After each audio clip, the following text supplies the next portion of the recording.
dan dia seorang diri. Sejak di karantina di Solo pada saat itu saya keberatan, tapi dia tetap ingin melakukan misi kebudayaan itu sebagai pelajar yang dikirim ke 5 negara dan dengan catatan 5 negara miskin. Begitu mandirinya ini saat kuliah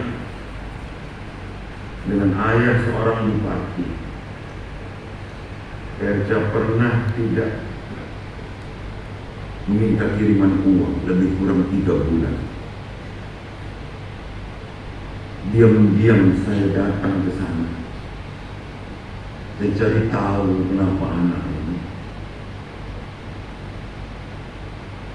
Ternyata dia mengumpulkan TKI ilegal dan dia buat usaha ayam penyet namanya.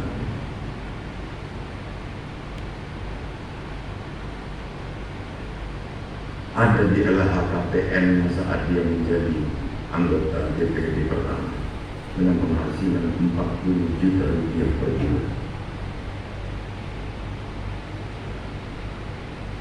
Sebagai menantu, hampir tidak ada cacat dari mertuanya.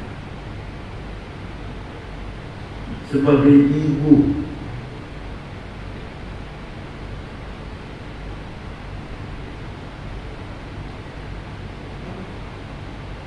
terbukti danis, bisa tumbuh sehat dengan ilmu pengetahuan agama yang baik.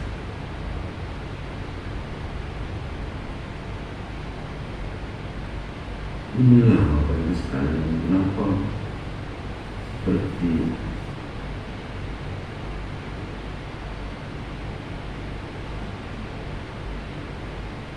Bapak Ibu sekalian lihat beberapa hari kemarin seperti manusia tanpa tulang berdiri sulit.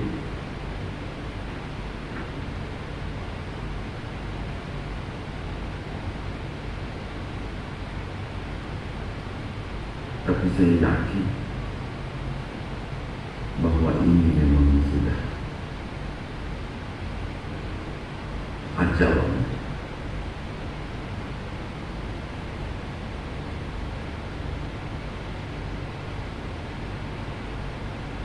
Tidak pernah mengeluh di rumah sakit.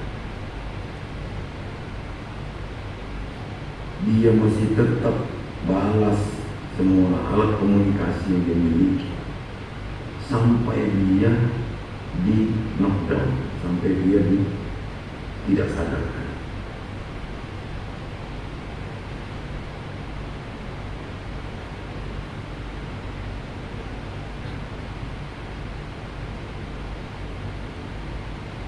Sama sekali tidak ada tanda-tanda bahwa dia bakal meninggalkan kami dan kita semua.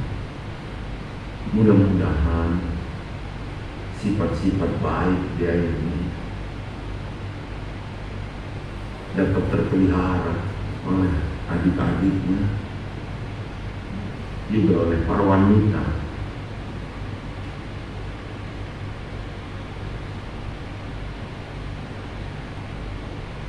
Yang bisa menjadi trendsetter, saya maksud, bagi kemandirian seorang perempuan tanpa mengabaikan kewajiban-kewajiban.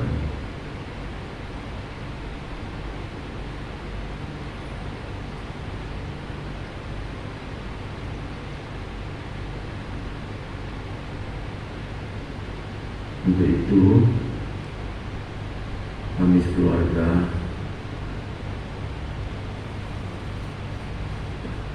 sangat berterima kasih kepada Bapak Ibu sekalian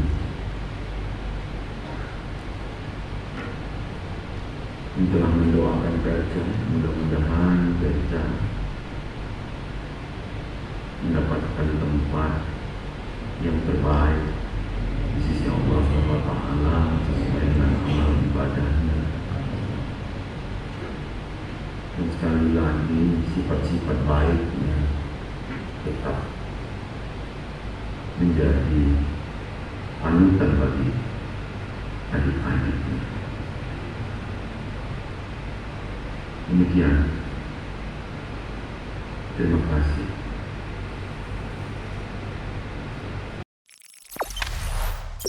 Jangan lupa subscribe, share, komen, dan like ya.